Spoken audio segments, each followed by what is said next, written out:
बिस्मिल्लाहिर्रहमानिर्रहीम। अस्सलाम वालेकुम नाज़रीन, आप मेरा यूट्यूब चैनल देख रहे हैं। मैं इमरान ख़ान।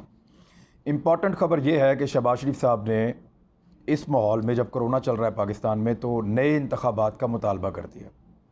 उन्होंने कहा कि हमने इमरान खान साहब की तरफ हाथ बढ़ाया था और वो क्योंकि ज़िद के पक्के हैं, इमरान खान साहब बात नहीं मान रहे, तो इसलिए अब पाकिस्तान का हल जो है वो नए इंतखाबात में है।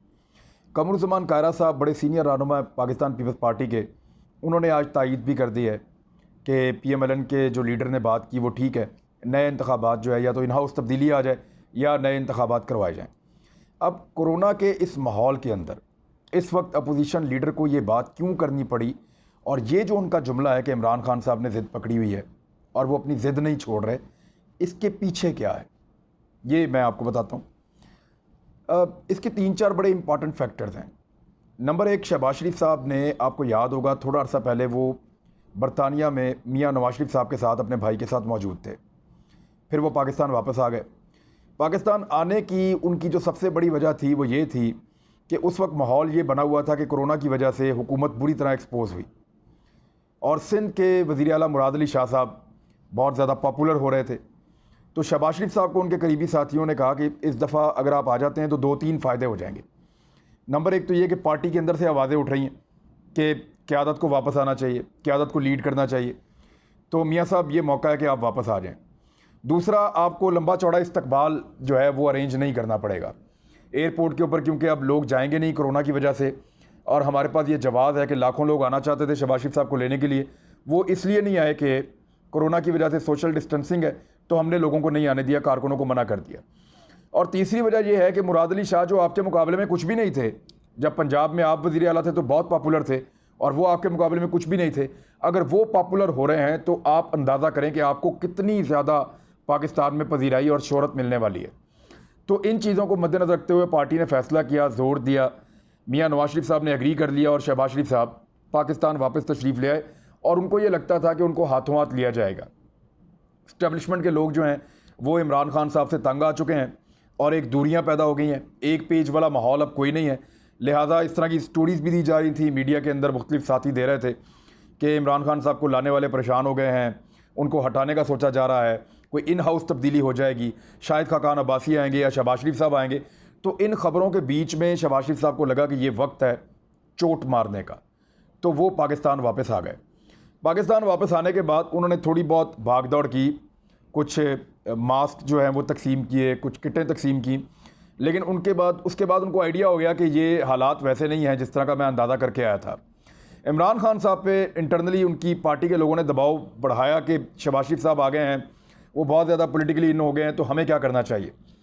तो इमरान खान साहब ने उनको जो जवाब दिया था वो ये था कि कोरोना एक दिन में या एक महीने में ख़त्म नहीं होगा, ये यहाँ पर रहेगा, हमें इसके साथ सस्टेन करना पड़ेगा। तो अगर कोई भाग दौड़ कर रहा है तो ये थोड़े दिनों की बात है, ये चीज़ें देर पा नहीं हो सकती, आप सब्र करें। तो वो इमरान खान साहब की असेसमेंट ठीक निकली और नैब ने शहबाज शरीफ साहब को बुला लिया। नैब ने जिस केस में शहबाज शरीफ साहब को बुलाया, यही वो केस है जिसको ये फेस नहीं करना चाह रहे थे। मैं कई दफ़ा रिपोर्ट कर चुका हूँ, जो TT स्कैंडल है उसके अंदर शरीफ ख़ानदान के पास देने के लिए कोई जवाब नहीं है जब तक कोई डील ना हो जाए। अगर उनको बचा लिया जाए तो अलग बात है, लेकिन अगर केस को मेरिट के ऊपर देखेंगे तो इस केस से बचने का कोई रास्ता नहीं है। नैब ने 21 तारीख को एक धमकी दी थी, यानी ख़बरदार किया था शहबाज शरीफ साहब को कि अगर वो पेश ना हुए नैब में तो उनके खिलाफ कानूनी कार्रवाई की जाएगी। तो 4 मई को शहबाज शरीफ साहब को पेश होना पड़ा था और 4 मई के बाद से जो कहानियाँ आ रही हैं वो सारी आपके सामने हैं। नैब ने शहबाज शरीफ साहब के सामने 2-3 चीज़ें बड़ी इंपॉर्टेंट रखी थी। नंबर 1, उनसे पूछा कि ये आपके पास पैसे कहाँ से आते रहे हैं, उनके पास जवाब नहीं था। नंबर 2, उन्होंने कहा कि आपकी पार्टी के कुछ बंदों को हमने बुलवाया और बुलवा के उनसे पूछा कि ये आपने पैसा फेक अकाउंट्स के अंदर क्यों डाला, और उन अकाउंट से शहबाज शरीफ साहब के पास चला गया। ये बंदे भी जो हैं वो अब बाकायदा पकड़े गए हैं, उनकी इन्वेस्टिगेशन हो गई है। यहाँ पे निसार गुल और अली अहमद नामी 2 लोग हैं, इनके अलावा 2 लोग और हैं, शुएब कमर और मसरूर अनवर साहब जो हैं, ये 2 लोग हैं और 2 लोग दूसरे हैं, निसार गिल और अहमद अली। इनके नामों के ऊपर जाली कंपनियां थीं, यही पैसे लेते थे, ले जाके जाली कंपनियों में जमा करवाते थे और वहाँ से पैसे निकलवा के शहबाज शरीफ साहब के अकाउंट में डाल देते थे। अब ये इतनी बड़ी अमाउंट शरीफ ख़ानदान के, ख़ास तौर पे शहबाज शरीफ साहब की फैमिली के अकाउंटों में आई कि उसका जवाब शहबाज शरीफ साहब नहीं दे पाए और वहाँ से भैंसों वाली स्टोरी निकली और दीगर कहानियाँ निकली और शहबाज शरीफ साहब को अपने दोस्तों के नाम भी भूल गए कि किन्होंने उनको पैसे दिए थे, तो ये बड़ी उनको शर्मिंदगी उठानी पड़ी। कुछ तो नाम सामने आ चुके हैं अब तक, जिनमें सैफुल मलूक साहब हैं, जिनका PMLN से ताल्लुक़ है। इन्होंने जो है वो पैसा जमा करवाया था इस फेक अकाउंट के अंदर, जिसको पार्टी फ़ंड का उन्होंने बाद में नाम दे दिया कि ये पार्टी फ़ंड था। तो नैब ने पूछा आपने जाली अकाउंट में क्यों करवाया जमा, तो उन्होंने कहा जी मुझे शहबाज शरीफ साहब ने कहा था उसमें जमा करवा दें, तो मैंने उसके अंदर जाके जमा करवा दिया। और ये जो जाली अकाउंट है, ये शहबाज शरीफ साहब की एक मिल है जिसको शरीफ फीड मिल कहते हैं। यहाँ पे वो जानवरों की फीड बनती है। इस मिल में राशिद करामत नामी आदमी है, ये 18,000 रुपये पे मुलाजमत करता है। इस आदमी के नाम पे निसार ट्रेडिंग नाम की एक जाली कंपनी बनी हुई है। उसके अंदर पैसा डाला जाता था जो पार्टी फंड का या कमीशन का या रिश्वत का पैसा होता था, और वहाँ से वो पैसा निकाल के शहबाज शरीफ साहब के अकाउंट में डाला जाता था। जब ये सारे सबूत उन्होंने शहबाज शरीफ साहब के सामने रखे तो उनकी परेशानी बढ़ गई। एक तो जो पैसा जमा करवाया निसार ट्रेडिंग के अंदर, उसमें कुछ बिल्डर्स हैं, कुछ डेवलपर्स हैं जो सरकारी ठेकेदार हैं, ठेके लेते हैं। नवाबजादा तारुल मुल्क साहब हैं, इन्होंने 15 मिलियन डाला था, ये मुशीर लग गए थे बाद में पंजाब में। सादिक कंस्ट्रक्शन वाले हैं सरगोदा के, पंजाब विलास वाले हैं, इसमें कैनाल सिटी सियालकोट वाले हैं, और इसमें खुशाब इंजीनियरिंग वाले हैं खालिद महमूद खरल साहब, इन्होंने 31 मिलियन जमा करवाया था। रूबी स्टील कॉर्पोरेशन वाले हैं कैसर लतीफ़ साहब, इन्होंने 51 मिलियन जमा करवाया था। तो ये पैसे बेशुमार ऐसे लोगों ने जमा करवाए जो सरकारी ठेके लेते थे और सरकार से फ़ायदा लेते थे। तो ये है वो सबूत जो शहबाज शरीफ साहब कहते थे कि मैंने एक धेले की करप्शन नहीं की।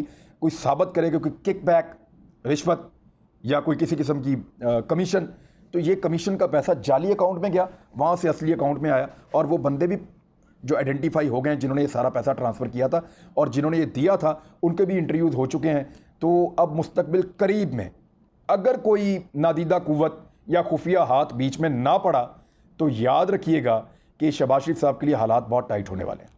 अब शाहिद खाकान अब्बासी साहब का भी एक स्टेटमेंट आज का आप गौर कर ले, वो कह रहे हैं नैब को ख़त्म कर देना चाहिए या किसी और इदारे के अंडर में दे देना चाहिए। नैब अगर मौजूद रहेगा तो मुल्क नहीं चल सकता, तो ये बात बिल्कुल ठीक है। चौधरी बरादरान के साथ बड़े अच्छे ताल्लुकात बनाए PMLN ने गुज़िश्ता चंद दिनों में। 3-4 बड़ी अहम शख्सियात चौधरी बरादरान से मिली भी। चौधरी बरादरान ने भी कहा कि उनके दिल में अब कुछ नहीं है। शहबाज शरीफ साहब ने कहा, और शहबाज शरीफ साहब का राब्ता भी चौधरी बरादरान साहब के साथ हुआ है। तो ये डेवलपमेंट और दीगर डेवलपमेंट को देखते हुए शहबाज शरीफ साहब को ये महसूस हो गया कि अब अगर नैब को ना रोका गया या ये केस चलता रहा तो मेरी दोबारा गिरफ्तारी हो जाएगी, और ये गिरफ्तारी मेरे सोर्सेज के मुताबिक अटल है। अगर नैब को ना रोका गया या कोई ताकतवर हल्के जो हैं वो हरकत में ना आए और शहबाज शरीफ साहब की किसी ने मदद ना की, तो शहबाज शरीफ साहब डेफिनेटली ईद के बाद गिरफ्तार हो जाएंगे इस केस के अंदर, क्योंकि जितने भी सवालात उनसे पूछे गए हैं वो किसी सवाल का तसल्ली बख्श जवाब नहीं दे सके, बल्कि ये कहा कि मैं रिकॉर्ड ला के आपको इसका जवाब दूंगा, और रिकॉर्ड इसका मौजूद नहीं है, और जो सारा का सारा रिकॉर्ड है वो नैब के पास मौजूद है। अब इस माहौल के अंदर इंतखाबात जो है वो वाहिद हल है कि इंतखाबात अनाउंस हो जाएं। अगर इंतखाबात अनाउंस हो जाते हैं तो फौरी तौर पे ये इन्वेस्टिगेशंस रुक जाएंगी, पॉलिटिकल लोगों की गिरफ्तारियां भी रुक जाएंगी, और पॉलिटिकल लोगों के जो केसेस हैं वो भी रुक जाएंगे, और ये ऐसा होता है। और इंतखाबात के दौरानिए में ये सारी चीज़ें जमूद का शिकार हो जाएंगी। उसका फ़ायदा किसको होगा? उसका फ़ायदा उन लोगों को होगा जिनके ऊपर केसेस चल रहे हैं। अब जो ज़िद वाली बात है इमरान खान साहब की, हर तरह से कोशिश करके देख ली शहबाज शरीफ साहब ने, और वो जो मुक़्तदर हल्के हैं, बड़ी बड़ी ताकतें हैं जिनके थ्रू बहुत सारे लोग इक़्तिदार में आते हैं, उन तक रसाई की और ये कहा कि इमरान खान साहब को समझाएं कि ये वाली सियासत बंद कर दें, कोरोना आया हुआ है, हम मिल के काम करना चाहते हैं इकॉनमी पे, बहुत सारी और चीज़ों पे, तो हम हुकूमत का हाथ बटाएंगे, हम एक अच्छी अपोजिशन करेंगे, लेकिन आप इन केसेस को फ़िलहाल रोकिए, और नैब के अंदर जो तरमीम हम चाहते हैं वो तरामीम आप कर दें। लेकिन इमरान खान साहब ने ज़िद पकड़ ली, उन्होंने कहा ये तरामीम मैंने नहीं करनी। अब याद रखें, जब हुकूमत और अपोजिशन बैठी नैब के कवानीन को तब्दील करने के ऊपर डिस्कशन करने के लिए, तो एक मुसव्वदा अचानक सहाफ़ियों के हाथ में आ गया कि नैब के कवानीन बदले जा रहे हैं, हुकूमती तजावीज़ आ गई हैं।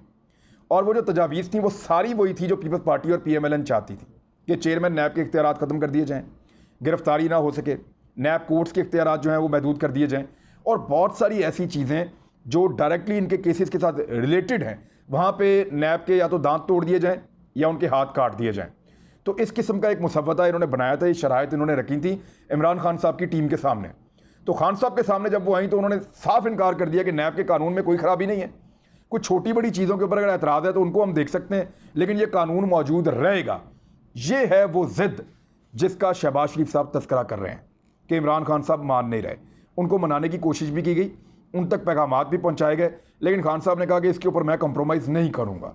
वज़ीर-ए-आज़म पाकिस्तान डट गए हैं और उनके डटने के बाद अब अपोजिशन के लिए तारीकी है, ख़ास तौर पे शरीफ ख़ानदान के लिए और शहबाज शरीफ साहब के लिए। तो शहबाज शरीफ साहब चाहते हैं कि नैब की अगली पेशी से पहले कोई ना कोई डेवलपमेंट हो जाए। इस वजह से अपोजिशन को अब ये लगता है कि किसी भी तरह करके इस सारे माहौल को या तो लपेट दिया जाए। अगर लपेट देंगे तो फ़ायदा किसका होगा, ये है इस वक्त सबसे बड़ा सवाल। इमरान खान साहब की पोजीशन पंजाब में ये है उस्मान बुज़दार साहब की वजह से कि शायद वो पंजाब में इलेक्शन ना जीत पाएँ। खैबर पख्तूनख्वा में वो जीत लेंगे। सिंध में पीपल्स पार्टी की हालत बहुत ख़राब हुई है, लेकिन पीटीआई की भी ख़राब हुई है, तो उसका फ़ायदा किसको होगा, ये भी एक बड़ा सवाल है। अब शहबाज शरीफ साहब अगर इलेक्शन में जाते भी हैं तो पंजाब में केसेस की वजह से और इन हालात की वजह से वो अपना वजारत आला का कोई उम्मीदवार पुट नहीं कर सकते। इस वजह से उनको उस तरह वोट नहीं पड़ेगा। तो PMLN की भी हालत पतली है, PTI की भी हालत पतली है। तो इस वक्त इंतखाबात का नारा लगाना और हुकूमत को ख़त्म करना, इसके पीछे एक ही मकसद हो सकता है कि ये हुकूमत चली जाए और कोई सेटअप आ जाए जिसको प्रलॉन्ग कर दिया जाए, लंबा कर दिया जाए और उसमें रास्ता ढूंढा जाए कि किस तरह इन केसेस से जान छुड़ा के रेगुलर पॉलिटिक्स में वापस आना है। तो इट्स ऑल अबाउट पॉलिटिक्स, और मेरे ख्याल में ऐसा कुछ अभी होने वाला नहीं है, क्योंकि इमरान खान साहब खासे मजबूत हैं और उनकी मजबूती का एक बहुत बड़ा टेस्ट आप सबको पता चल जाएगा आने वाले बजट में। चंद दिनों के बाद पाकिस्तान का बजट आने वाला है। अगर तो पाकिस्तान तहरीक इंसाफ की हुकूमत ने ये बजट पास करवा लिया तो पंजाबी की एक मिसाल है कि सत्ते खैरा, तो फिर इस हुकूमत को कोई ख़तरा नहीं है। ये एक टेस्ट केस है इस हुकूमत के लिए। और अगर ये ना करवा पाए और इंतखाबात की तरफ बात हुई तो याद रखिएगा कि कोरोना की वबा अभी इतनी जल्दी जाने वाली नहीं है, फिर पाकिस्तान में जल्दी इंतखाबात भी नहीं होते। लेकिन ये सारी चीज़ें जो हैं ये जुड़ी हैं एहतसाब के साथ, ये सारी चीज़ें जुड़ी हैं उन केसेस के साथ जिनको फेस कर रहा है शरीफ ख़ानदान, और ये सारी चीज़ें जुड़ी हैं इमरान खान साहब की उस ज़िद के साथ जिसमें वो ये कहते हैं कि मैंने तो एहतसाब करना है, मैं उसका नारा लगा के आया था, मैं तो नहीं छोड़ूंगा। अब तक के लिए इतना ही। अपना ख्याल रखिएगा, हमारे चैनल को लाइक करें, सब्सक्राइब करें, इसको शेयर करें ताकि मेरी टीम की हौसला अफजाई हो। बहुत शुक्रिया।